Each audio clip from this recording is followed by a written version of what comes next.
encontrarme con antiguos compañeros de clase, compañeros que fuimos alumnos de Luis Cipriano Rodríguez y de otros grandes docentes de la Universidad Central de Venezuela, y por supuesto encontrarme con personas que han sido siempre nuestros maestros.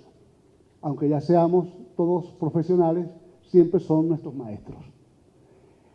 Me han pedido que hable sobre los principios de la pedagogía emancipadora. Yo quiero comenzar por decir que siempre los docentes jugamos un papel fundamental en todos los procesos de cambio y en todos los procesos de reformas estructurales. No ha habido un solo proceso histórico importante en el cual nosotros, maestros y maestras, nos juguemos un papel fundamental. Han querido invisibilizar a los maestros y a las maestras del importante papel que juega en la formación de la mente y del corazón de los niños, de las niñas, de los adolescentes y de la gente que está en un salón de clase. Pero si algo nos queda a nosotros como un recuerdo indeleble en materia de valores, en materia de conocimiento, en materia de entusiasmo, es eso que sembraron nuestros maestros y nuestras maestras. Buena parte de lo que somos se lo debemos a que esos maestros y esas maestras, esos profesores y esas profesoras inculcaron en nosotros un amor especial por la patria, por la vida y por los humildes. Por eso es que es muy importante que nosotros nos tomemos muy en serio esto de ser docentes. Esta es una profesión sagrada. Esta es la profesión de Simón Rodríguez. Esta es la profesión de Gabriela Mistral. Y nosotros, humildemente, pretendemos ser sus herederos. No hay ningún proceso, repito, donde el docente no juegue un papel fundamental. Si ustedes buscan, por ejemplo, la rebelión de Manuel Gual, José María España, Juan Bautista Picornell, ahí se encontrarán, entre otros, varios maestros de escuela que también estuvieron al frente de esa reforma, de esa revolución. Entonces nosotros, que nadie se crea que esta es una profesión de cenicientas y cenicientos.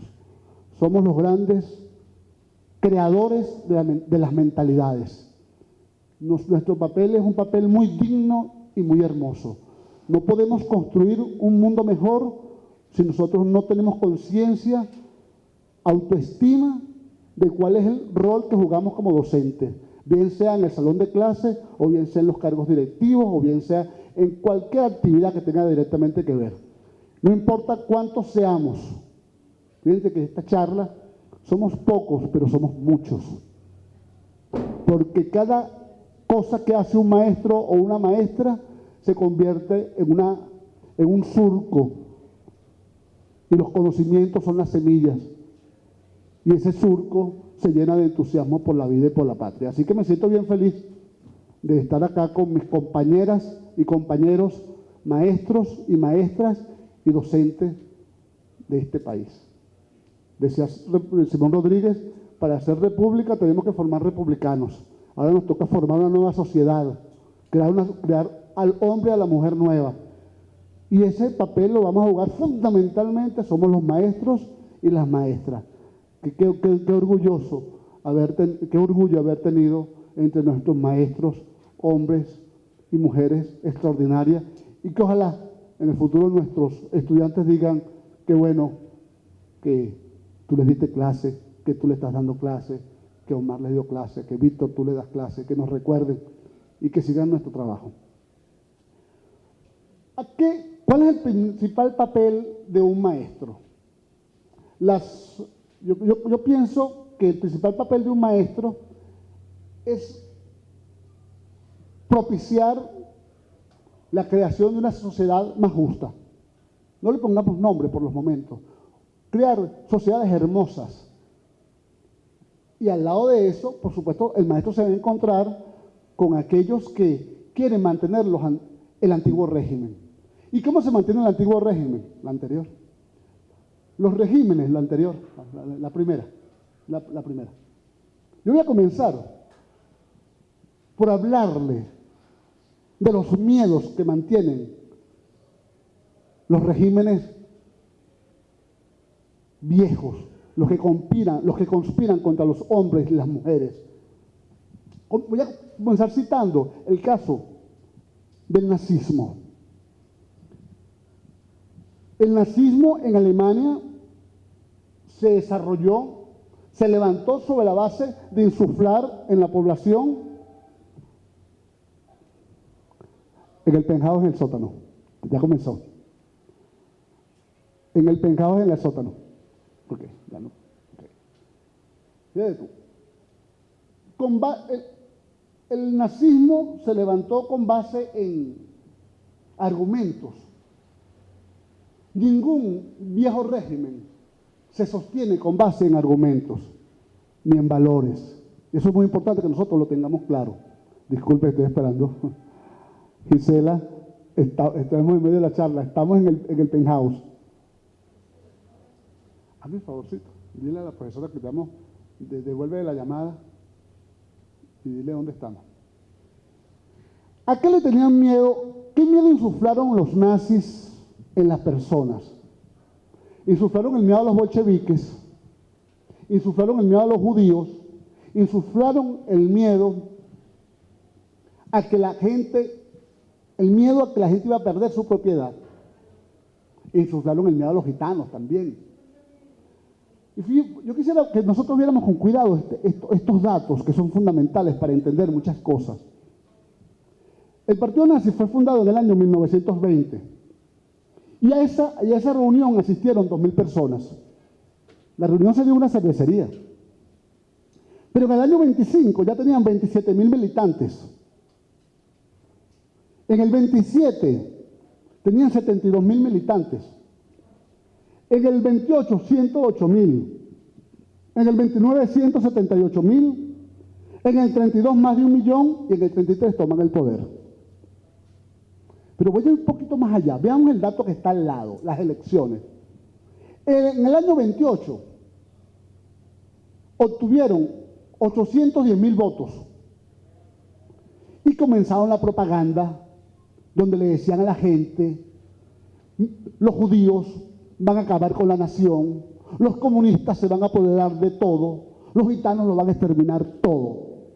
Y entonces en el año 30 ya tenían 6.407.000 votos y ya tenían 107 diputados. Y siguieron con la mentira 1000 veces dicha que se convierte en una verdad, aquello que decía Goebbels y que ha sido tan repetido pero no suficientemente combatido. Porque yo quisiera que esas transferencias le hiciéramos a Venezuela. ¿Cuáles son los miedos que están sembrando en la población venezolana? Entonces, de 12 diputados en el año 28, llegamos a 107 diputados en el año 30. Y en el año 32 ya eran 13.779.000 votos. Y 230 diputados. Debo decirle, con dolor, que entre los diputados representaban profesiones y sectores sociales.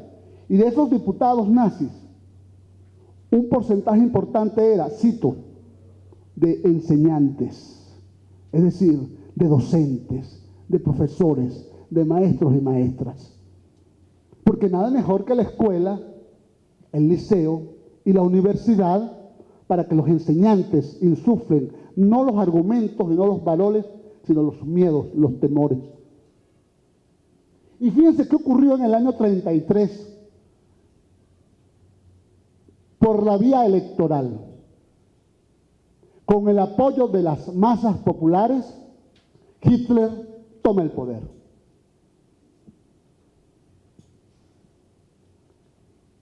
Y uno se pregunta, y es que la mayoría de esta gente eran capitalistas que requerían, no, fue el pueblo, los proletarios, los campesinos,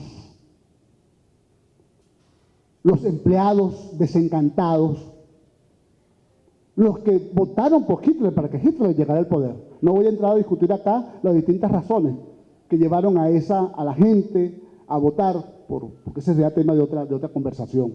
El Partido Comunista estaba dividido, el Partido Socialista, el Partido Nacional Socialista se disfrazó de socialista y comenzó a escribir argumentos en defensa de la gente. Entonces se iba a las barriadas a supuestamente defender a los trabajadores.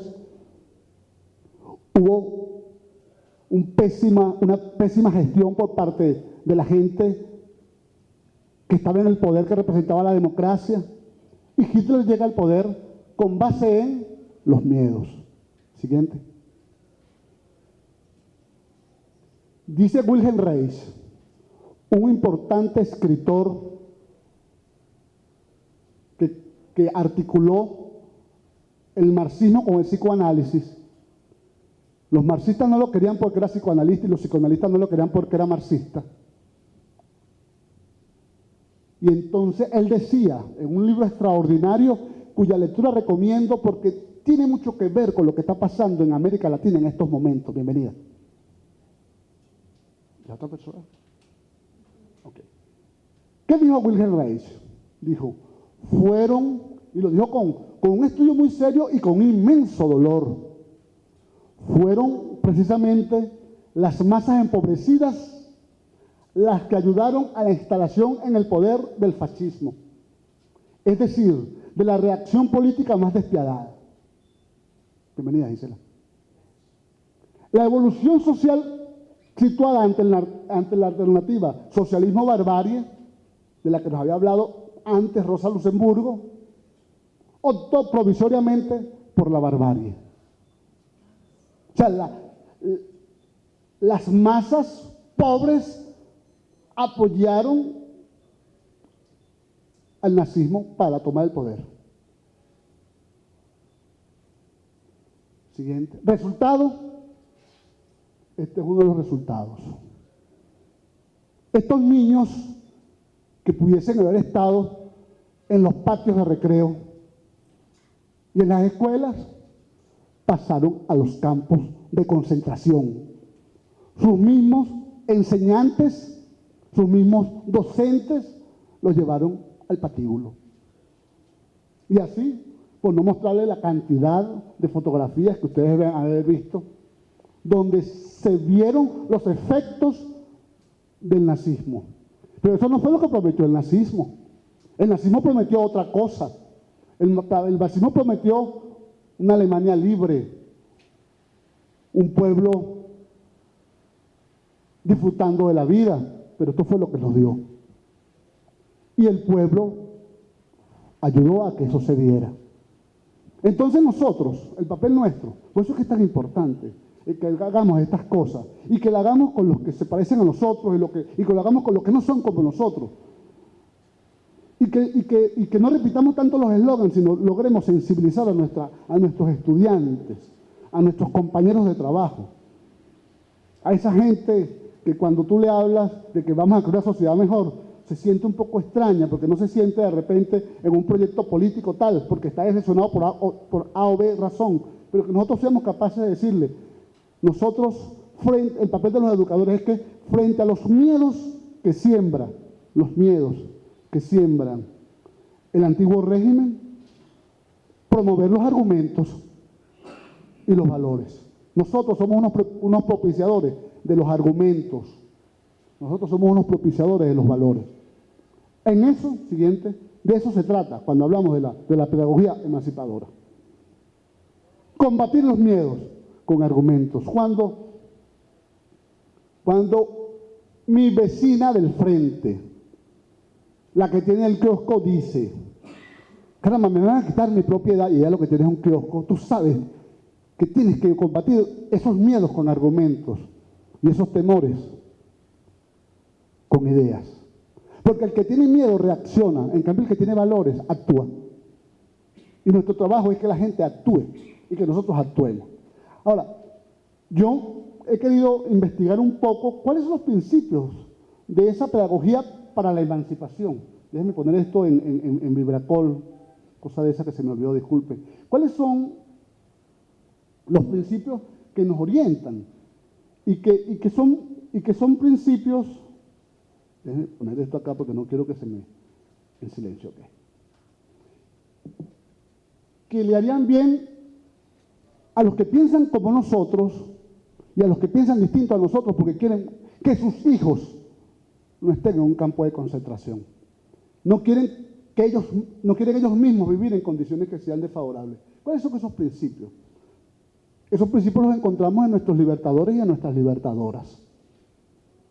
Se ha tendido un velo sobre el pensamiento de Bolívar, sobre el pensamiento de Martí, sobre el pensamiento de Francisco, sobre el pensamiento del caraqueño Bolívar, sobre el pensamiento del caraqueño Simón Rodríguez, sobre el pensamiento del cubano José Martí, sobre el pensamiento del chileno Francisco Bilbao, sobre el pensamiento de la chilena Gabriela Mistral, sobre el pensamiento del venezolanísimo Pío Tamayo, que son nuestros maestros y nuestras maestras. O no los conocemos o los conocemos de manera desfigurada. Yo les quiero decir que en el pensamiento y en la obra de estos hombres y de estas mujeres están las raíces del ideario pedagógico emancipador latinoamericano. Primero, yo quisiera comenzar por decirle qué es lo primero que nosotros debemos promover entre nosotros como enseñantes, para seguir utilizando la frase que utilicé anteriormente. ¿Cuál es el primer papel nuestro? Lo primero, creo yo, es despertar la sensibilidad en nuestros muchachos y en nuestras muchachas. Y para despertar la sensibilidad en el otro tienes que cultivar tu sensibilidad. Que lo que le pasa al otro te duela. Que te conmueva la tristeza del otro. Que te dé una inmensa emoción la alegría del otro. Les voy a citar un ejemplo. Cuando Eugenio María Hostos, puertorriqueño, contemporáneo con Martí, por cierto, pero lo sobrevivió. Y cuando los Estados Unidos se cobran como botín de guerra quedarse con Cuba a través de la enmienda Platt y quedarse con Puerto Rico, Eugenio María Hostos se fue a los Estados Unidos a protestar porque habían invadido su patria. Y cuando los Estados Unidos, el presidente se negó a atenderlo, se devolvió a su patria y entró en una profunda depresión. Siguió escribiendo y cuenta un dominicano llamado Pedro Enrique Ureña, que al final murió de asfixia moral, porque no podía vivir feliz si sus compatriotas eran infelices. Y dijo Eugenio María Hostos, que por cierto vivió en Venezuela un tiempo, gracias, y recorrió toda América Latina haciendo proyectos de emancipación. En Chile propuso que las mujeres estudiaran. En otro país propuso un ferrocarril trasandino. En otro lugar propuso una liga de islas y de luchadores latinoamericanos para quitarse de encima el poder del imperialismo.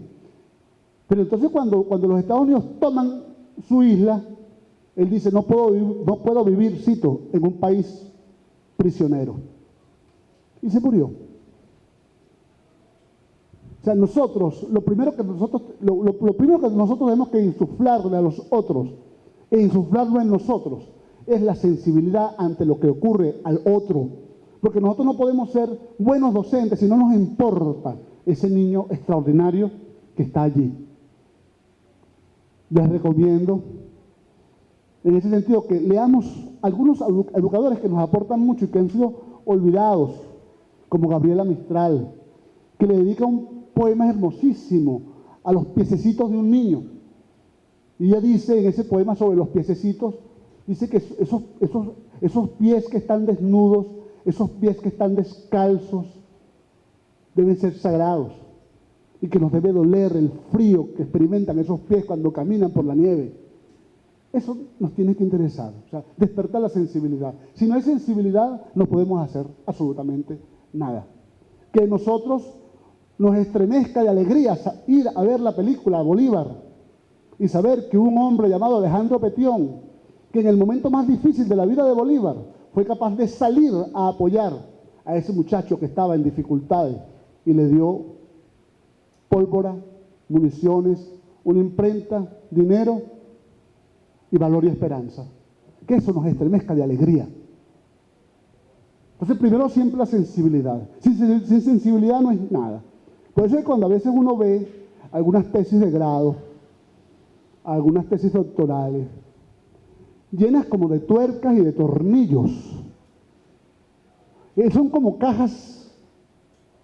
Yo que voy a tener una niña dentro de poco tiempo, en diciembre nace mi nueva hija, y entonces estoy oyendo mucha música para niños, ¿no?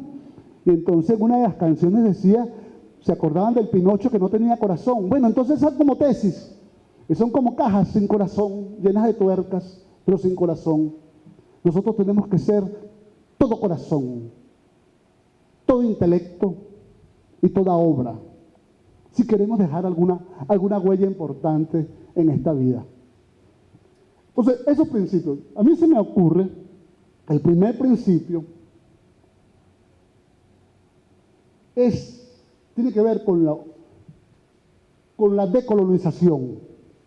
¿Qué significa la colonización? Primero que nada, para que un pueblo sea colonizado, para que una metrópolis quiera apoderarse de los recursos económicos de un país, tienen primero que crear la imagen de que los pobladores de ese país, los habitantes de esos países, no merecen esta riqueza, no merecen gobernarse por sí mismos, no merecen un porvenir mejor.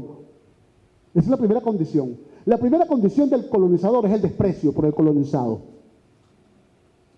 Por tanto, la primera condición nuestra para crear ese mundo mejor tiene que ser la valorización de nosotros como latinoamericanos y como americanos.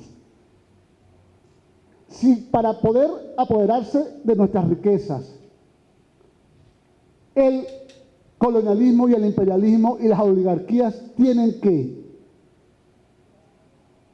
despreciarnos y haberse apoderado de nuestra alma, la condición para que nosotros salir del colonialismo y recuperar nuestra autoestima colectiva es amarnos.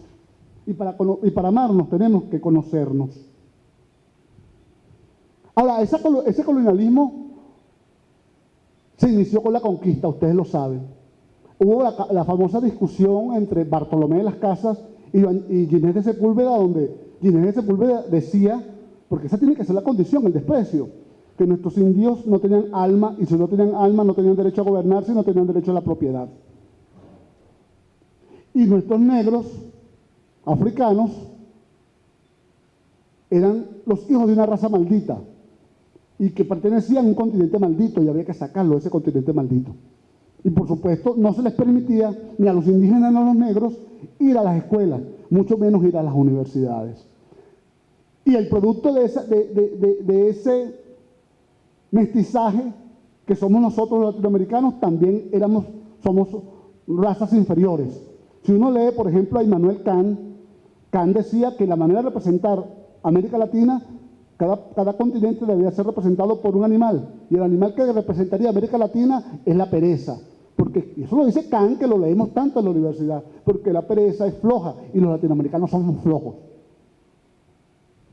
Y Hegel decía el famoso Hegel decía que América Latina, que los americanos somos una naturaleza pútrida y descompuesta. Y cuando Andrés Bello escribe La Silva de la Agricultura de la Zona Tórrida, lo está diciendo. ¿Por qué escribe Andrés Bello La Silva de la Agricultura de la Zona Tórrida? Porque los biólogos de la época, un señor llamado De Pau y otro señor llamado Buffon, y todos los especialistas decían que el nuevo mundo no solamente era nuevo porque lo acaban ellos de descubrir, sino porque nuestra naturaleza era de inferior nivel. Entonces había una discusión. Unos decían que era de inferior nivel y que por eso nuestros animales eran más pequeños. Y otros decían que éramos ya una naturaleza descompuesta. Si tú dices que nuestra naturaleza es descompuesta, nuestros americanos, latinoamericanos y caribeños también son seres inferiores. Pero frente a ese asunto nosotros tenemos que irrumpir. Entonces la primera condición, lo primero que tenemos nosotros que trabajar con nuestros muchachos, construir con nuestros muchachos, es vernos desde la perspectiva de la resistencia anticolonial para recuperar nuestra autoestima. Si recuperamos nuestra autoestima, ya tenemos cumplida la primera condición para emerger y liberarnos y emanciparnos. No puede haber emancipación si no hay autoestima colectiva. Decía Alberto Memmi, que por cierto escribió un libro bellísimo que se llama La otra cara del colonizado. Decía, el colonizado tiene que ser, para los eurocéntricos, ¿no? Tiene que ser Aragán para justificar los bajos salarios, inferior para justificar la misión de protección, perverso para dar una legitimidad a las armas, sin necesidad y primitivo para que se mantenga el status quo. Así tenemos que ser nosotros, flojos, violentos, brutos y feos. Pero lo grave no es eso, lo grave es cuando nuestro pueblo, y eso que cuando estábamos en la universidad llamaban los aparatos ideológicos del Estado, y sobre todo los enseñantes, se lo creen. No importa que crean de ti, el asunto es qué crees tú de ti, como pueblo. Dice Pablo Freire, los pueblos colonizados sufrieron la degradación de asumir como imagen propia lo que no era más que un reflejo de la visión europea del mundo que los consideraba racialmente inferiores por ser negros, indígenas o mestizos. Muchos de nuestros intelectuales, en su construcción teórica, comenzó a asumir, uno, que las teorías nacidas en Europa o nacidas en los Estados Unidos eran científicas y que las nuestras eran creencias. Que ellos producían cultura y nosotros folclore. Que ellos producen líderes y nosotros villanos. Que ellos hablan y nosotros tenemos derecho a callar. Frente a esa visión, nosotros tenemos que irrumpir con la visión, primero, de la sensibilidad. Nos importa lo nuestro. Nos importa lo nuestro. Lo voy a decir con palabras de Martí. El vino de plátano agrio es nuestro vino. Es lo nuestro. Pero lo nuestro por la grandeza de lo nuestro. Fíjense que insiste, aún las capas más lúcidas de los pueblos extraeuropeos se acostumbraron a verse a sí mismas y a sus pueblos como infrahumanidad, destinada a un papel subalterno por ser intrínsecamente inferior a la europea. Y eso lo vemos en nuestro currículum educativo. ¿A quiénes nosotros estudiamos en la universidad? Estudiamos a Augusto Comte, que no solamente era profundamente racista, sino profundamente clasista. Lo estudiamos como un gran científico. Estudiamos a Talcott Parsons. Pero no estudiamos a Simón Rodríguez y no estudiamos la escuela de Guarizata de Bolivia. Allí está el desprecio. El desprecio en que las teorías de ellos son teorías y son ciencia, y las nuestras son hipótesis. Y a veces nosotros, en nuestras tesis de grado, nuestras tesis doctorales, hacemos como si ellos fueran unos sacerdotes con la verdad y nosotros debíamos arrodillarnos frente a ellos.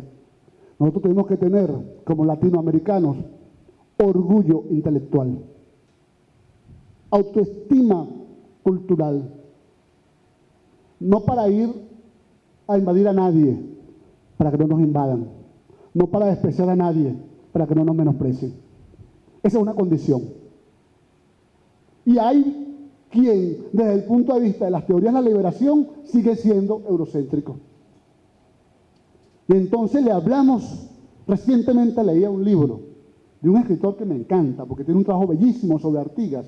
Y cuando comencé a leer las necedades que decía sobre Simón Rodríguez, y que repiten de Simón Rodríguez, tú dices, bueno, qué terrible, qué triste.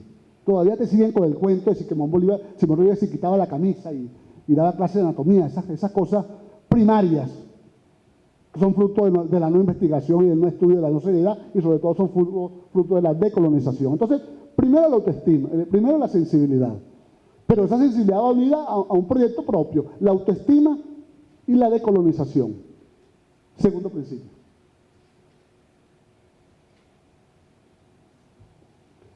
La defensa fundamental, que nosotros fortalezcamos la defensa de la soberanía nacional y la conciencia de patria.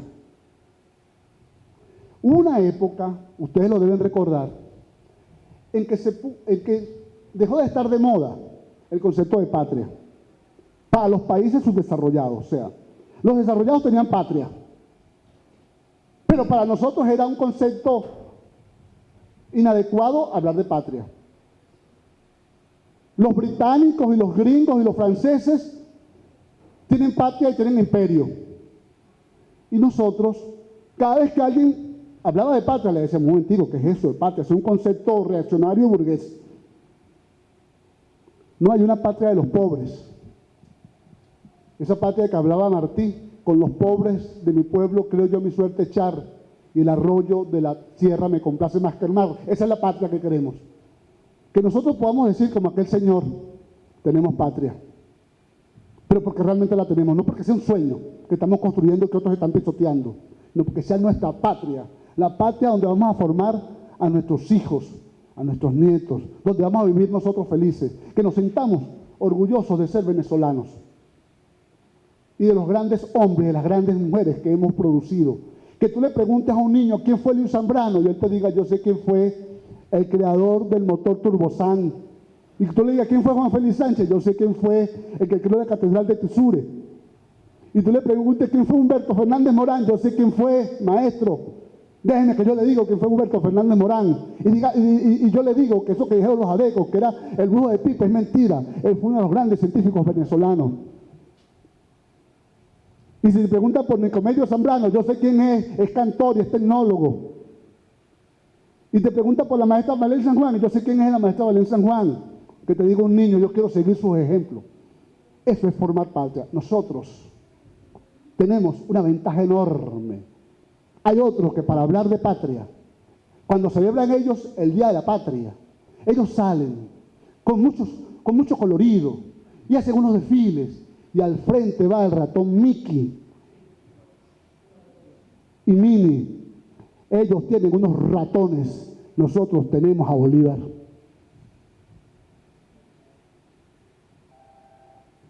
Esto no deja de sonar. Hazme favorcito, apágamelo, dile a la persona.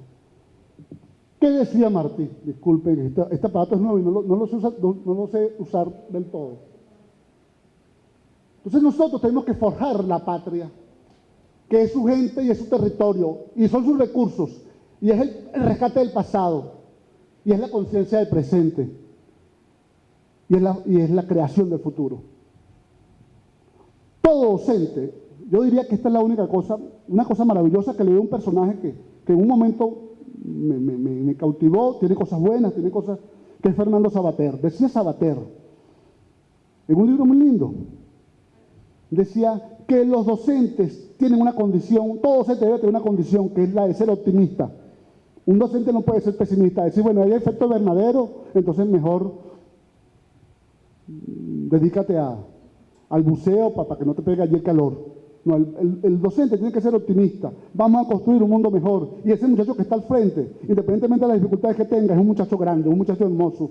Y esa muchachita es una muchachita con grandes posibilidades de hacer cosas por el mundo. Nosotros los docentes tenemos que ser optimistas. Y en dentro de esa visión de optimismo está el concepto de patria. Decía Martí, no hay patria en que pueda tener el hombre más orgullo que en nuestras dolorosas repúblicas americanas. Y nuestra patria, la patria pequeña, la patria grande, América caribeña. Para que cuando uno le pregunte a un muchacho quién fue Augusto César Sandino, él diga, yo sé quién fue ese hombre que estuvo en la Segovia luchando contra los marines. Que él sepa que fue eso. Y cuando le hablen de Andrés Bello, se olvide por completo el docente que hubo un personaje que se hizo la fama de estudioso, pero cuando uno lee la biografía que escribió sobre Andrés Bello, uno dice, bueno, tanta fama para esta pobreza, que uno termina creyendo que Andrés Bello era copellano, con la biografía que escribió Caldera, un Andrés Bello que no tiene nada que ver con el Andrés Bello luchador anticolonial, que fue, que algunos han dicho que fue el padre de la revolución cultural latinoamericana. Entonces que nosotros tengamos orgullo de estudiar a Andrés Bello y ese placer por estudiar y por aprender. Eso decía Martí. Ahora, ¿qué decía Pedro Albizu Campos? Pedro Albizu Campos es uno de los hombres más extraordinarios de América Latina. El gran líder puertorriqueño, el gran líder por la soberanía puertorriqueña. Que los gringos, que era doctor en el área de la jurisprudencia y también era ingeniero. Pero se percató de que estudió en los Estados Unidos. Pero comenzó desde los Estados Unidos a luchar por la independencia de su país. Y lo encerraron en una cárcel terrible, Pedro Albizu Campos. ¿Y sabe qué le hicieron los gringos? Comenzaron a radiarlo cuando estaba dentro de la cárcel. Pero como él sabía de física, como él sabía de tecnología, se estaba dando cuenta que estaban penetrando por los agujeros de la cárcel unos rayos de colores muy hermosos. Y él comenzó a debilitarse. Le sembraron el cáncer a Pedro Albizu Campos. Pedro Albizu Campos cada vez había denunciado que la Fundación Rockefeller en su país estaba haciendo experimentos con los niños y había causado cáncer, había causado muerte a varios niños y niñas de su país. Y como resultado de eso, lo pusieron preso. Con lo cual estamos demostrando que hacer patria es hacer patria por los pobres y por los necesitados. Y ese Pedro Albizu Campos decía, los jóvenes tienen el deber de defender su patria con las armas del conocimiento. Y para que esos jóvenes defiendan su patria con las armas del conocimiento, nosotros tenemos que darle esas armas, portar con ellos esas armas. Por eso que es muy importante que nosotros trabajemos en los lugares. A mí me entristece un poco cuando veo que la gente trabaja en los lugares donde todo el mundo se dice que es de izquierda. No, el país no es todo de izquierda. Tenemos que ir a los lugares donde están esos muchachos que creen que son enemigos de un proyecto por los errores que hemos cometido o que han cometido los dirigentes. Estoy de acuerdo con un amigo que me corregía eso. Y que esos muchachos, y con un mensaje de patria, con un mensaje de nación, con un mensaje de los latinoamericanos. Pero eso es papel de nosotros. Segundo, primera condición, la sensibilidad. Primer principio, la decolonización y la autoestima. Segundo principio, la defensa de la soberanía nacional. Ahora, concretamente, tercer principio, es fundamental que nosotros valoremos a nuestros héroes del pasado y a nuestros héroes del presente. Que reconozcamos a nuestros líderes del pasado, reconozcamos su pensamiento, reconozcamos su obra. A los del pasado y a los del presente. Que nosotros sepamos, por ejemplo, que en tiempos de la colonia, cuando nos propusimos acabar con el colonialismo, un muchacho mantuano, dueño de un mayorazgo, dueño de las minas de Aroa, dueño de terrenos en los valles de Aragua, un hombre que vivía cómodamente y que ese señor fue capaz, el libertador, a partir de conocer a Alejandro Petión, se planteó en el año 16 la abolición de la esclavitud. Pero luego se lo planteó en el año 19, cuando el discurso de Angostura.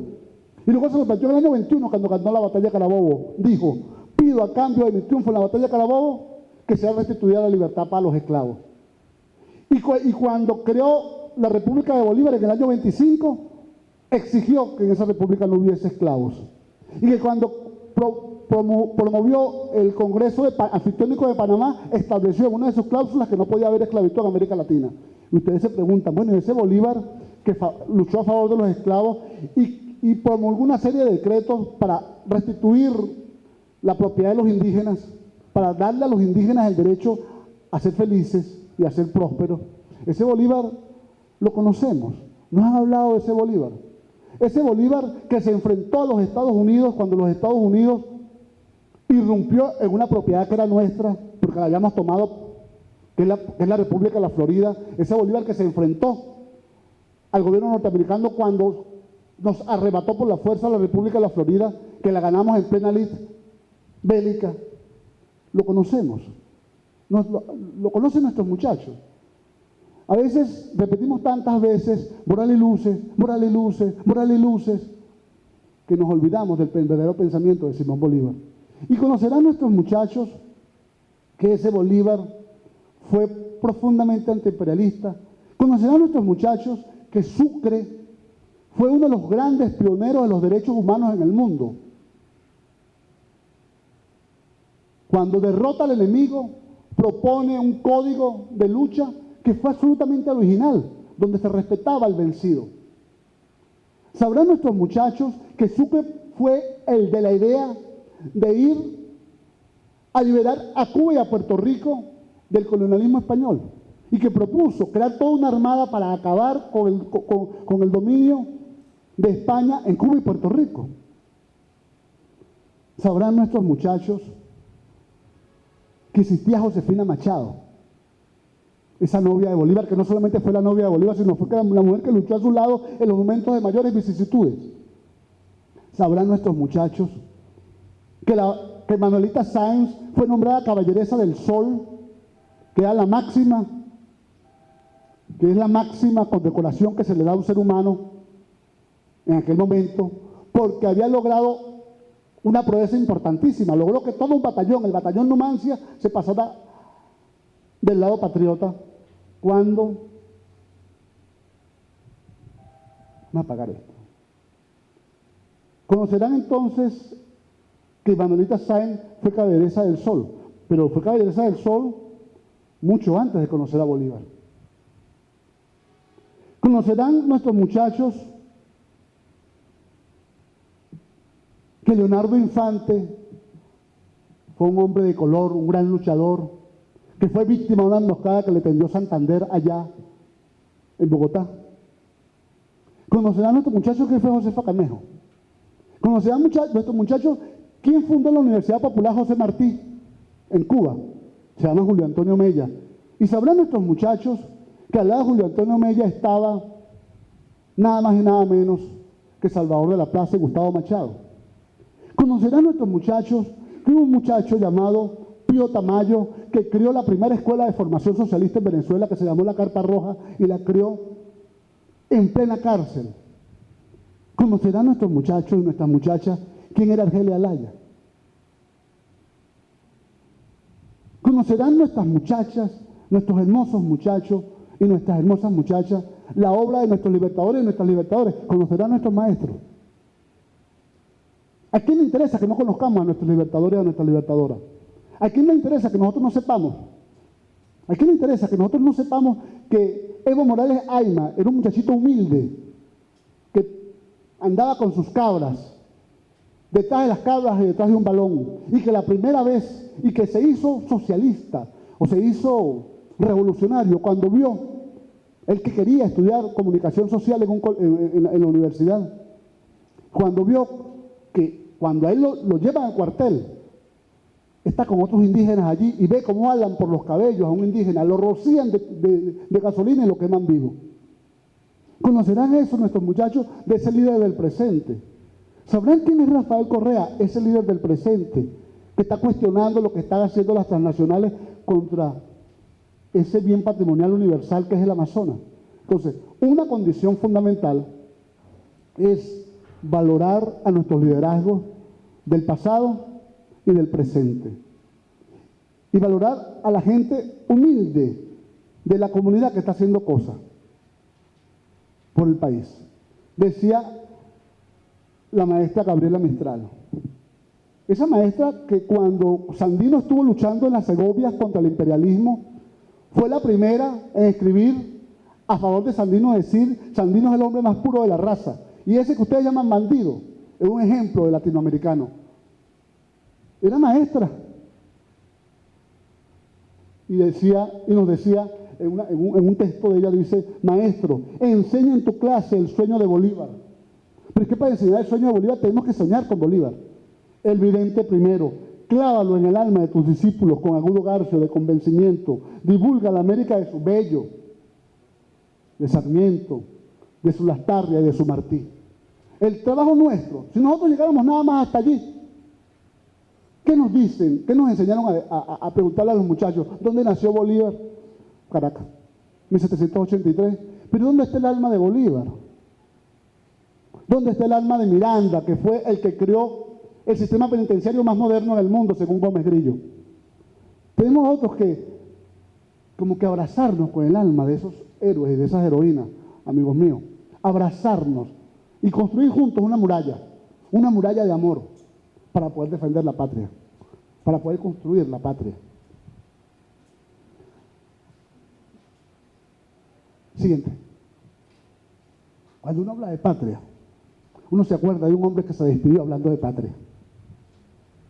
¿Qué compromiso tenemos nosotros de que eso no se quede en palabras y no se convierta en negocio? Otro importante principio, creo yo,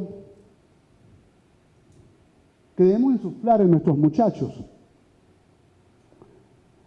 es el principio de que nosotros estamos a favor de todas las formas de propiedad. La propiedad personal, la pequeña propiedad privada, la mediana propiedad privada, la propiedad estatal, y es contra lo único que estamos en contra. Estamos en contra de las transnacionales y de los monopolios, porque las transnacionales y los monopolios se han convertido en los dueños de la riqueza del mundo, y esa riqueza va unida a la tristeza y a la muerte. Mientras más ricos son un grupo muy pequeño, una minoría, más pobres son las mayorías. Entonces hay que sembrar en el muchacho el concepto de la equidad, de que esa inmensa riqueza no puede seguir siendo manejada por un grupo ínfimo de la población que ni siquiera es nacional, a costa de la población del mundo entero. Decía, según datos, decía Frei Beto, según datos de organizaciones como la FAO o las Naciones Unidas, el 50% de la riqueza planetaria lo detenta tan solo el 2% de la población mundial. O sea, usted tiene una torta y la parte en dos. Y somos 100 personas. La mitad de la torta le toca a 2 personas. Y a 98 nos toca todo el resto de la torta. Eso podrá ser justo, eso podrá ser bueno, eso podrá ser noble. ¿Y qué pasa cuando a un grupo le toca una inmensa mayoría de la riqueza y a otro le toca la pobreza? Como lo decía Gisela ayer, en un artículo sobre el tema de la justicia, donde hay inequidad hay violencia. Donde hay inequidad hay violencia. Porque si la gente no tiene cómo vivir, debe la necesidad de ejercer la violencia para poder adquirir esos bienes. Pero el imperio y las oligarquías ejercen la violencia para mantener ese estado de injusticia. Entonces, la condición tiene que ser que nosotros le digamos a nuestros muchachos con claridad que reine toda forma de propiedad, la pequeña propiedad, y le digamos, mira, ¿qué cosas hacen los estados avanzados por la pequeña propiedad? Dar los microcréditos, por la mediana propiedad, por la propiedad estatal, que es fundamental, que se mantenga la propiedad estatal de los recursos naturales, la propiedad colectiva, pero que nosotros combatamos la gran propiedad, porque la gran propiedad, según el ecólogo brasileño Leonardo Bosch, el 20% de los más ricos absorben el 82.4% de las riquezas mundiales, mientras que el 20% de los más pobres tienen que contentarse solamente con el 1.6%. Eso es absolutamente terrible. Nosotros, nuestros libertadores, se opusieron a la gran propiedad. Martí decía, es preferible el bien de muchos a la opulencia de pocos. Eso es lo que tenemos que sembrar en nuestros muchachos. Que por cierto, esos muchachos y esas muchachas seguramente serán de esos hijos de esos hombres y mujeres pobres del mundo entero. Cosa más terrible cuando usted ve un maestro. Los maestros todos somos de clases populares. O la mayoría somos de las clases populares. Y usted ve un maestro repitiendo los miedos de la derecha con respecto al tema de la propiedad. Los miedos con que comenzamos la intervención. Me van a quitar mi propiedad. No le vamos a quitar ninguna propiedad. Le vamos a dar el derecho, le vamos a garantizar el derecho a la propiedad. Quinto principio. El servicio. Es muy importante que nuestros muchachos ejerzan la ayuda a los demás, siguiendo aquel planteamiento de José Martí que decía, la mejor manera de decir es hacer. Y nosotros como maestros tenemos que hacer todos los días algo por el que está al lado. Nosotros no podemos hacer la batalla de Ayacucho hoy, ya la hizo Sucre, un grupo de hombres, en diciembre del 24. No podemos hacer la batalla de Ayacucho hoy. Nosotros no podemos escribirnos el manifiesto de Cartagena, ya lo hizo Bolívar. Nosotros no podemos liberar Playa Girón, ya lo hizo el pueblo cubano. nosotros podemos hacer la obra que nos corresponde en nuestro espacio y nuestro tiempo. Bienvenida. Y repetir aquella hermosa frase de Andrés Eloy Blanco: lo que hay que ser es mejor, y no decir que ese es bueno ni que ese es malo. Lo que hay que hacer es dar más sin decir lo que se ha dado. Así es sencillo. El servicio, un maestro es un servidor. Un maestro es un accionador del bien. Por eso es que algunos maestros los queremos tanto. Ramón Tobar, alguna vez Ramón Tobar le dijo a sus alumnos que él era marxista. Nunca, no podía. Y era demasiado inteligente como para decirlo también. Él hacía el bien y él hace el bien. Y por eso es que hoy podemos decir, maestro Ramón Tobar sigue viviendo. Entonces, es hacer el bien, hacer aquello que decía José Martí. Él decía que el papel de un maestro era promover. ¿Promover qué cosa? Que se crean sociedades. Oigan esto, qué interesante lo que decía Simón Rodríguez, este maestro, que frente a los temores que se sembraron contra él de que iba a acabar con la educación de los blanquitos, él decía, no, es que vamos a crear una sociedad. El objetivo es crear una sociedad para, cito, para dar de comer al hambriento, para dar de vestir al desnudo, para dar posada al peregrino, para dar remedio al enfermo y para distraer de sus penas al triste. A mí me gustaría, amigos míos, amigas mías, maestros y maestras que estamos acá, que nosotros pusiéramos una gran pancarta en las escuelas para que nos acordáramos de que ese hombre que anduvo luchando la vida entera, que era un político, un educador al servicio de la política, o un político al servicio de la educación. Que nosotros pusiéramos una gran pancarta heroica que diga que la función del Estado es, y la nuestra es, dar de comer al hambriento, de vestir al desnudo, dar posada al peregrino, dar remedio al enfermo y distraer de sus penas al triste. Fíjate qué bello lo decía Simón Rodríguez, ese maestro que han desfigurado tanto. Y decía Gabriela Mistral, que estoy citando bastante porque creo que tenemos una deuda con Gabriela Mistral. Fíjate que en América Latina ha sido la cosa tan terrible, que ella logra el premio Nobel en el año 45. Y en su país lo logró más de 15 años después, el premio nacional. ¿Cuánta gente nuestra que merece reconocimiento no ha sido reconocida? ¿Cuántas Belén San Juan andan por allí sin que haya tribuna para oírlas, para verlas? ¿Qué decía esta extraordinaria luchadora antiimperialista, maestra, amiga de Rubén Darío? Cuando regalamos cosecha de frutos, es el surco generoso el que da. Repito, cuando regalamos cosecha de frutos, es el surco generoso el que da. Y cuando regalamos vestidos, es el hilandero fatigado el que regala. Pero cuando nos damos a nosotros mismos, entonces sí damos de verdad. Entonces, ¿cuál es el trabajo nuestro? Es dar el alma en el salón de clase, dar el alma en las instituciones donde nos toca trabajar. Dar el alma, dar siempre el alma. Y es poco. Siguiente. Vamos repasando. Condición, la sensibilidad. Sin sensibilidad no hay nada.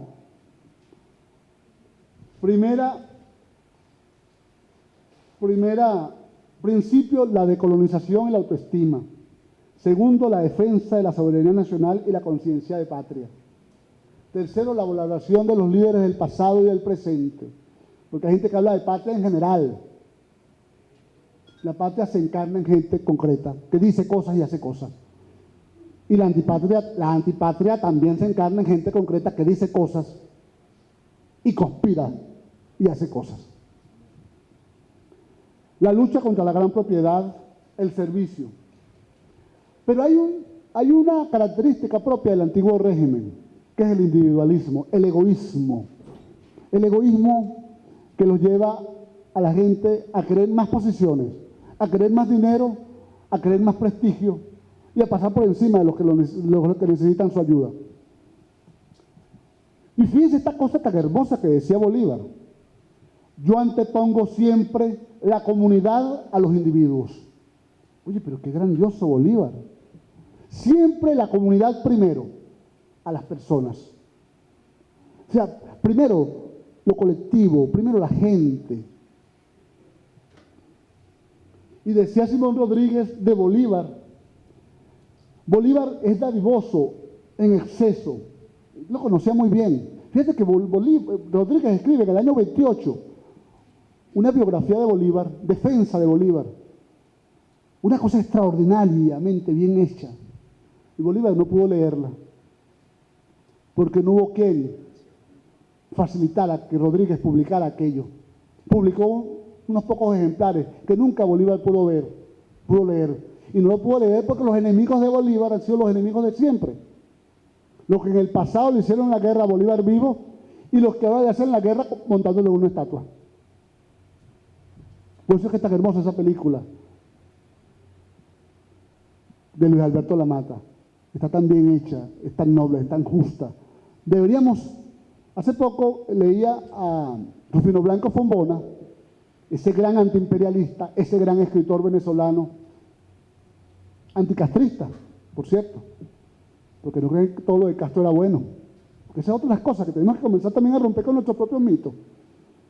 Y él decía, un texto muy hermoso, él decía que los Estados Unidos, lo está diciendo un hombre de comienzo de siglo, va a comenzar a hacer una penetración cultural en América Latina a través del cine, y a través del cine va a demostrar que los mexicanos son flojos, los venezolanos violentos y los argentinos engreídos, y que los gringos son unos muchachotes rosados, son rosados y valientes. Y proponía, porque en aquel momento se hizo una película donde se hablaba mal del pueblo español, y en España prohibieron la película, y él decía, no solamente debía prohibirse esa película, sino en América Latina toda debía prohibirse una película que hable mal de cualquier latinoamericano. Ojalá nosotros podamos hacer esa campaña por evitar que les llegue a nuestros muchachos el veneno que desprecia lo nuestro y posibilitar que en cada lugar, en cada rincón, podamos ver películas como Bolívar o El Regreso. Extraordinaria película también, que estamos haciendo cosas extraordinarias. Y decía Simón Rodríguez, Bolívar es dadivoso en exceso, su caudal y su sueldo sin pasar por sus manos se invierten en el sostén de muchas familias patrióticas y de individuos que han servido o se han invalidado en la guerra, y cuanto le dan por obsequio, lo cede. Ese era Bolívar. Un hombre generoso, un hombre extraordinario. Y nosotros debemos como docentes también promover, no ese individualismo espantoso, sino precisamente que nuestros muchachos comiencen a comportarse de manera que puedan decir con sus actos, yo antepongo siempre la comunidad a los individuos. Siguiente. 6 principios. ¿Cómo vamos de tiempo? Mira, para nosotros es fundamental promover la espiritualidad. Nuestra Constitución rescata la espiritualidad. Nosotros somos un pueblo profundamente espiritual. La espiritualidad indígena, la espiritualidad afro, la espiritualidad de nuestros pueblos. Ha habido proyectos liberadores que quisieron echar a un lado la espiritualidad y fracasaron. Desde la arrogancia y la no creencia se quería enseñar al pueblo y se quería humillar esos saberes creadores del pueblo. Nuestra escuela, aunque sea laica, debe promover la espiritualidad, la grandeza. Decía Juan Vives Suriá, ese gran promotor de los derechos humanos, no hacemos nada si no formamos comunidad con crítica participativa solidaria, que es la esencia del ser cristiano. El amor a Dios y al prójimo tiene que ser también el amor político. Una espiritualidad que va unida al concepto de ciudadanía. Eso es fundamental. Y decía por acá el gran Jesús Rosa Marcano, ¿qué tipo de sociedad? Ese maestro extraordinario, ese gran periodista. ¿Quién de acá fue alumno de Rosas Marcano? Tuvo la oportunidad. Yo tuve la oportunidad de asistir a un taller con él, un taller de periodismo. ¡Qué maravilla, Rosa Marcano! ¡Qué extraordinario! Deberíamos volver a editar los libros de Jesús Rosa Marcano.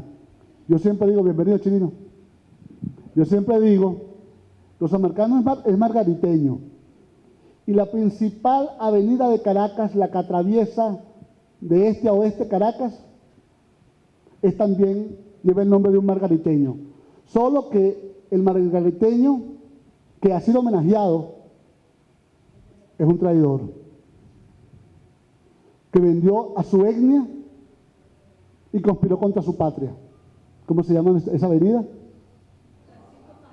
La Francisco Fajardo. ¿Qué les parece, amigos y amigas mías?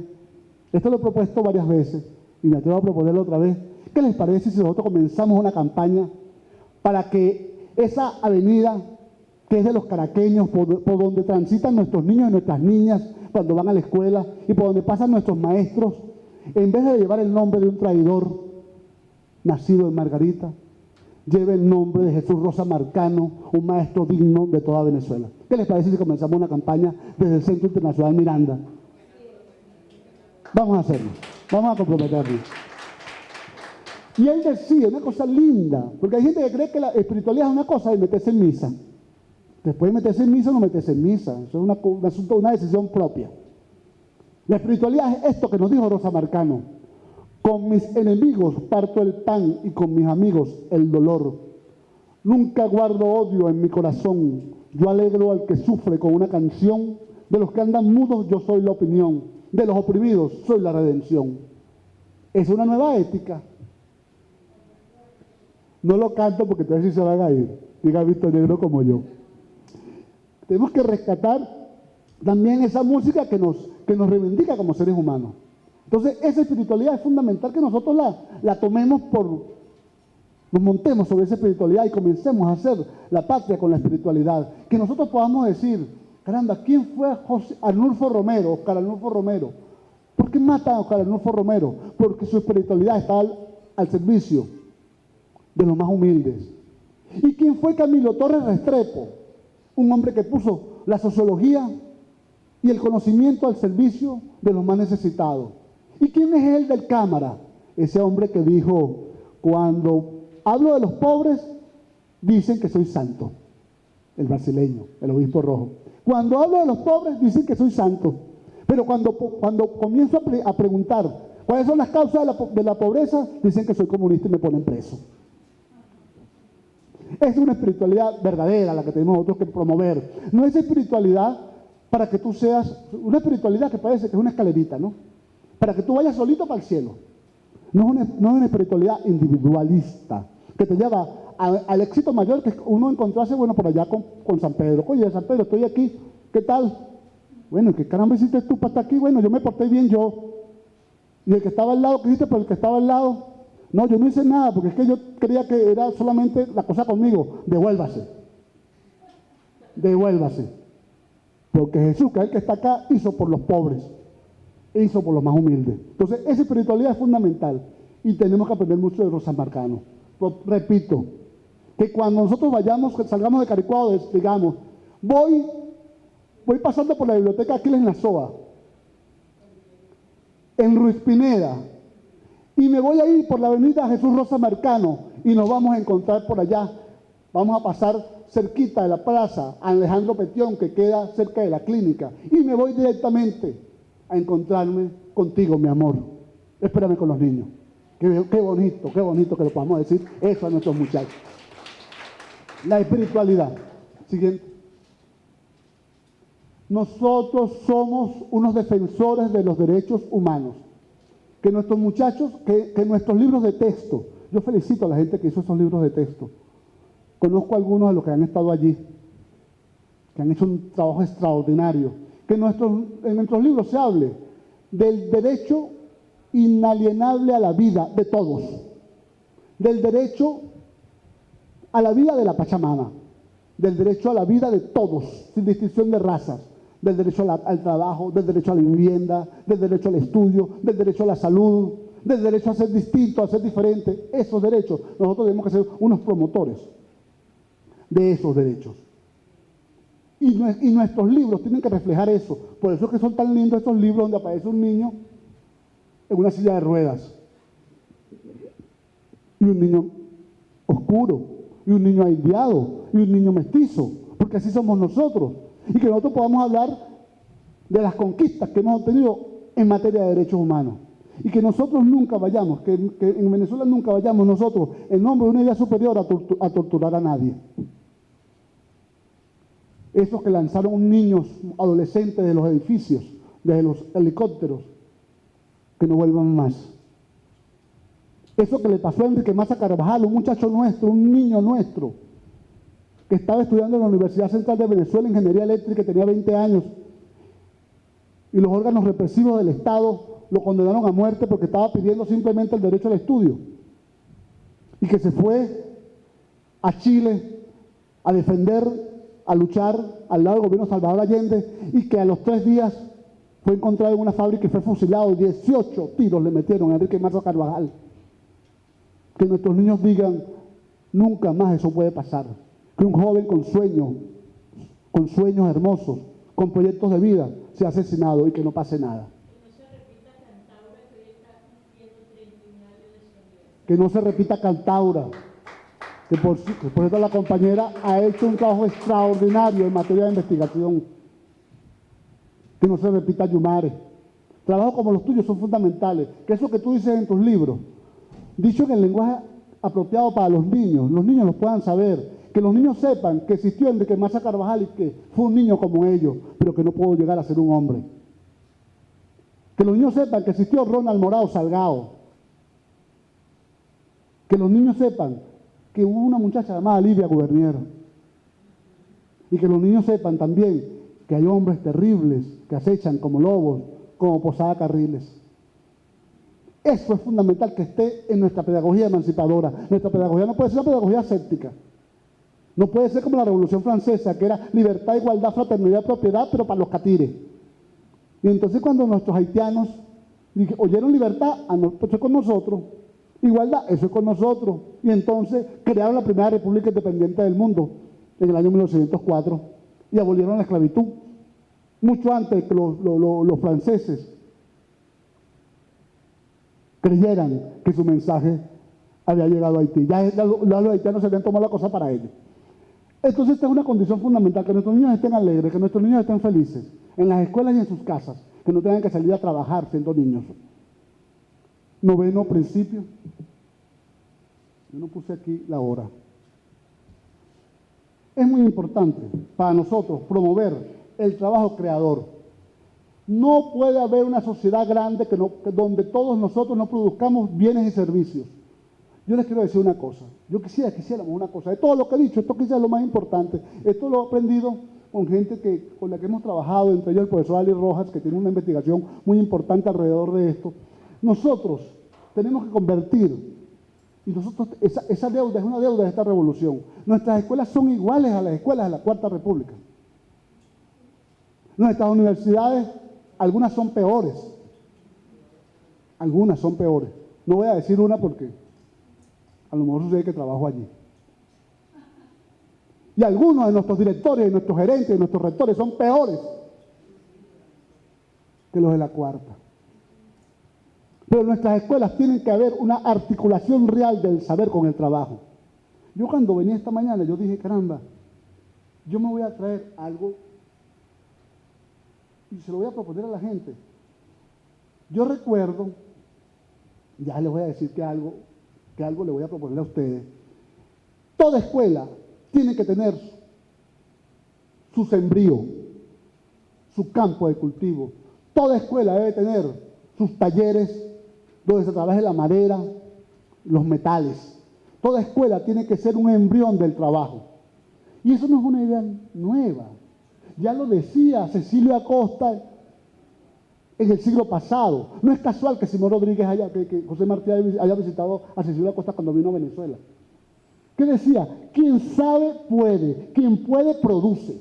Una escuela que no produzca es una escuela que está mutilada. Una universidad que no produzca es una universidad que está manca.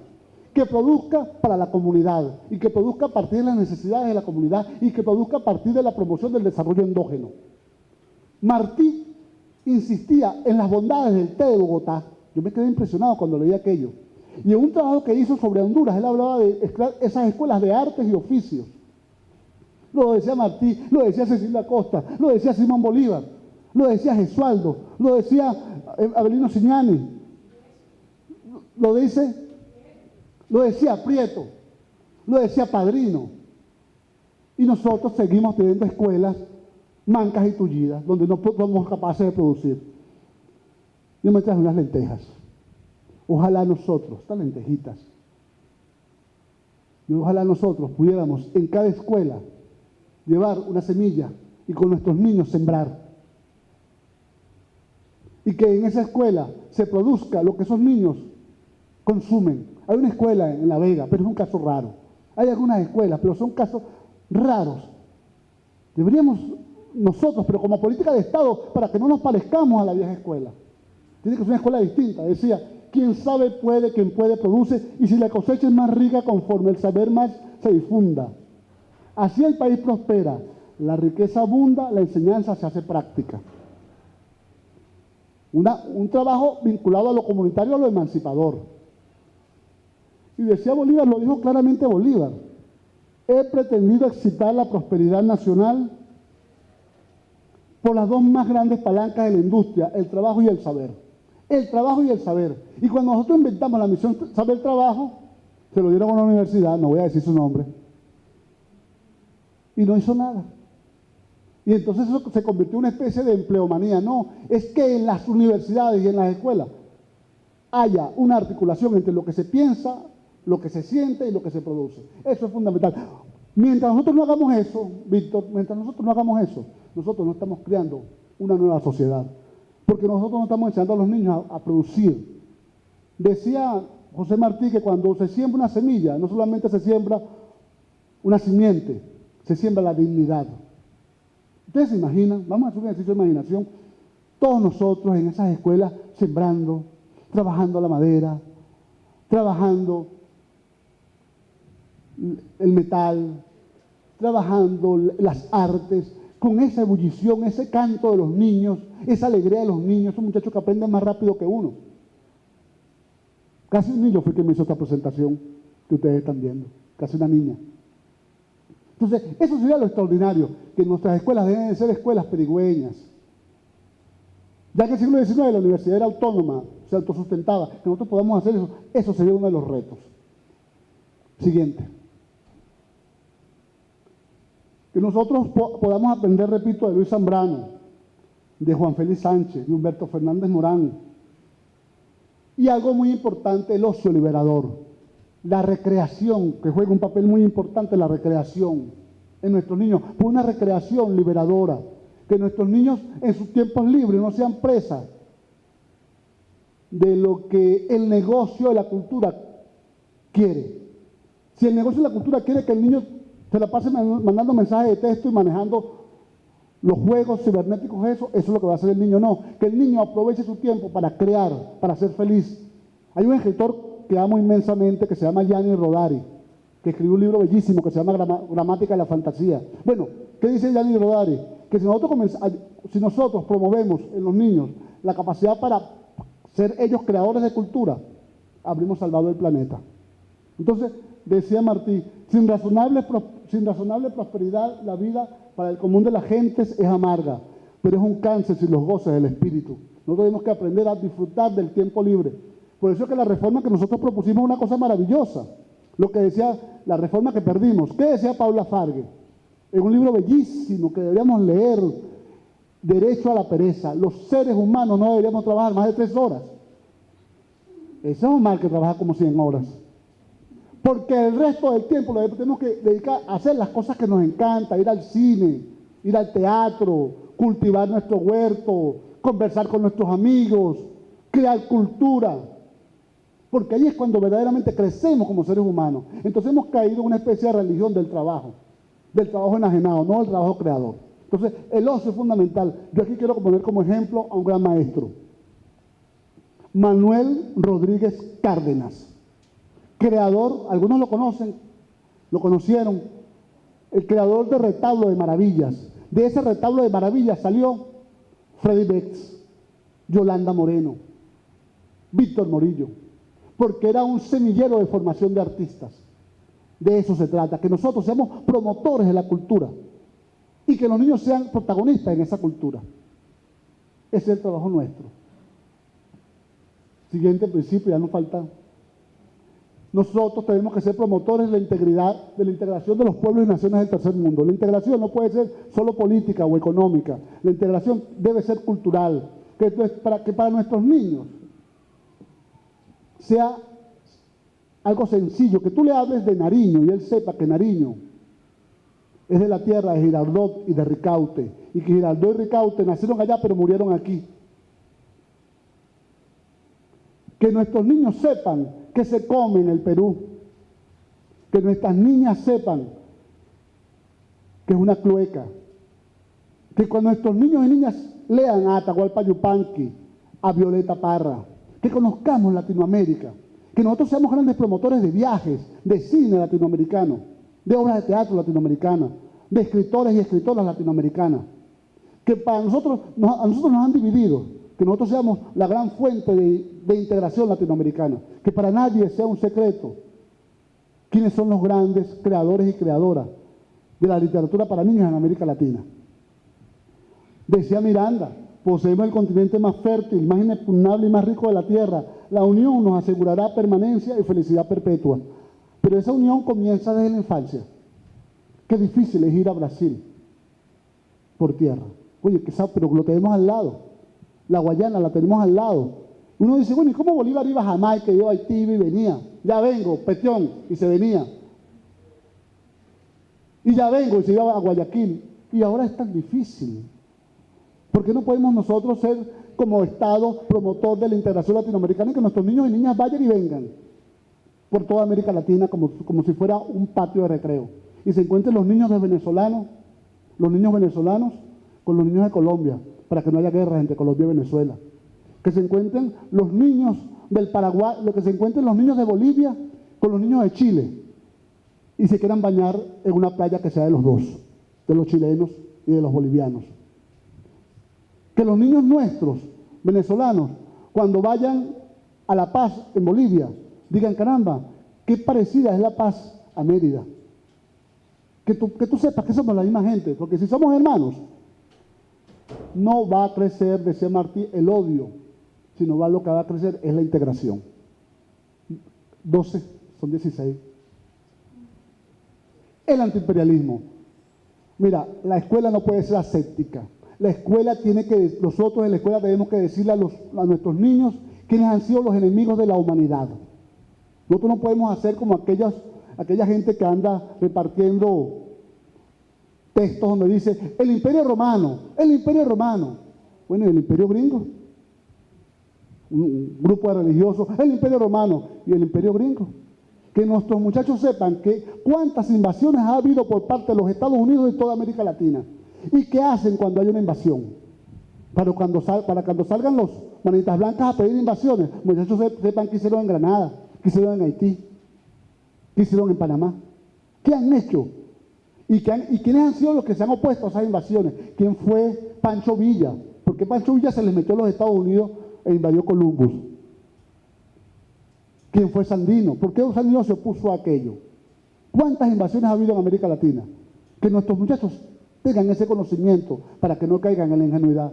Y esto lo dijo Carlos Aponte Hernández. Dijo, debemos comprender que todo el continente no es sino un mismo campo de batalla con muchos frentes distintos contra un enemigo común, el imperialismo yanqui.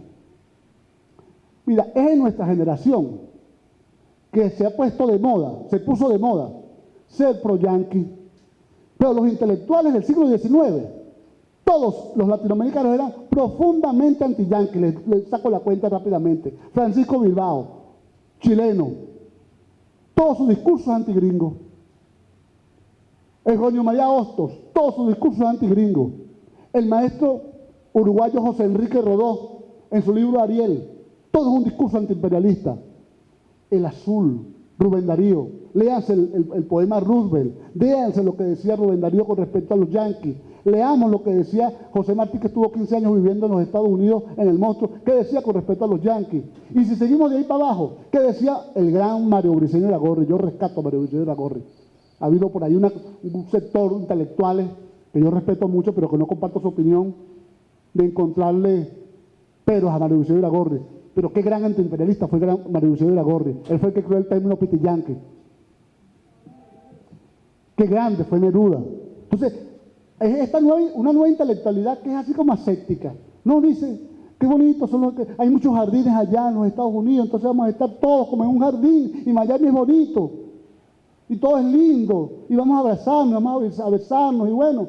No, nuestros verdaderos intelectuales, Vargas Vila, Rufino Blanco Fombona, que hemos nombrado, César Rengifo, fueron profundamente antiimperialistas, pero no por una postura prejuiciosa, por las acciones de los Estados Unidos de América Latina. Entonces nuestros maestros y nuestras maestras debemos ser promotores de ese antiimperialismo. ¿Y quién decía esto? Mira, ¿quién mejor que Carlos Aponte Hernández? Un muchacho de La Pastora, que luchó contra el gobierno de Gómez. Después se fue a luchar en Cuba contra la dictadura de Machado. Después estuvo al lado de Augusto César Sandino luchando contra los marines. Y luego volvió a Cuba al lado de Antonio Guitera Holmes a luchar contra Batista. Oye, y es de La Pastora. Y es uno de los internacionalistas venezolanos más importantes. Y los maestros y las maestras no lo divulgamos porque hay un sector en el país que no quiere que divulguemos a los grandes antiimperialistas y a los grandes internacionalistas. Entonces, otro. Date con el otro. Como lo decía Gisela ayer en una charla, tenemos que ser promotores de la cultura de la paz entre nosotros mismos, la paz con la naturaleza. Nosotros debemos ser forjadores de esa cultura de la paz. Decía Cecilia Costa, quien no olvida no vence, quien no perdona no triunfa, quien no perdona no triunfa. Diezmadas las poblaciones por la guerra, cansados los ánimos, yo no veo más que un pensamiento común, el pensamiento de la paz. Nosotros desde la escuela debemos ser grandes promotores de la paz. La paz que decía ese gran antiimperialista, ese gran anticolonialista que fue Mahatma Gandhi, en el camino de la paz es el camino. Ser promotores de la paz doméstica, la paz escolar, la paz con la comunidad, la paz con el planeta. Una paz con dignidad. Siguiente, para no abusar. La creatividad, fundamental. El Inventamos de Ramos de Simón Rodríguez es un llamado constante. Nosotros debemos ser los principales promotores de la creatividad en el salón de clases, en las instituciones escolares. Martí lo decía, a problemas propios, soluciones propias. Y nuestros muchachos nos van a dar grandes lecciones de creatividad si propiciamos que los muchachos hagan ese trabajo. ¿Y qué decía Martí? ¿Qué decía Rodríguez? Lo escribí con la misma grafía de la época. La América no debe imitar servilmente, sino ser original. Nosotros tenemos que propiciar soluciones originales. ¿Cómo deben ser nuestras escuelas? Como somos nosotros, mestizos y levantiscos. ¿Cómo deben ser nuestras universidades? Cimarronas y atrevidas. ¿Cómo deben ser nuestros intelectuales? Osados. ¿Cómo deben ser nuestros estudiantes? Como la canción de Mercedes Sosa. Así debemos ser nosotros. Todo lo que sea frecuente, todo lo que sea docilidad es extraño a nuestro genio, porque somos los hijos de Bolívar y somos los hijos de Rodríguez. Siguiente. Bueno, y esto se resume en una expresión. Hemos dicho los principios. Todos los principios se resumen en uno solo. Y lo dijo Simón Bolívar. El amor a la tierra, el amor a la humanidad, el amor a tus hermanos. Porque el gran poder existe en la fuerza irresistible del amor. Nosotros, frente al miedo, vuelva a la lámina del comienzo, que nos quieren imponer, el miedo a que nos quiten la propiedad, el miedo a los rojos, el miedo que nos quiere imponer el antiguo régimen, frente al miedo, el amor. Frente a las reacciones de rabia, las conductas adecuadas. Siempre el amor, Siempre el amor. El amor lo resume todo. Un maestro que no sea capaz de dar amor debería dedicarse a otra cosa, independiente de los momentos difíciles que pasemos. Un maestro que no sea capaz de amar su patria no puede estar en un salón de clase. Lo decía Simón Rodríguez, el amor madre a la patria no es el amor ridículo a la tierra ni a las hierbas que pisan nuestras plantas. Es el odio invencible a quien la oprime. Es el rencor eterno a quien la ataca. Es el amor a la patria, el amor a los más pobres, el amor a los humildes. Y finalmente, nuestros muchachos tienen que ser, y nuestra propuesta pedagógica tiene que ser una propuesta para que emerja el poder popular.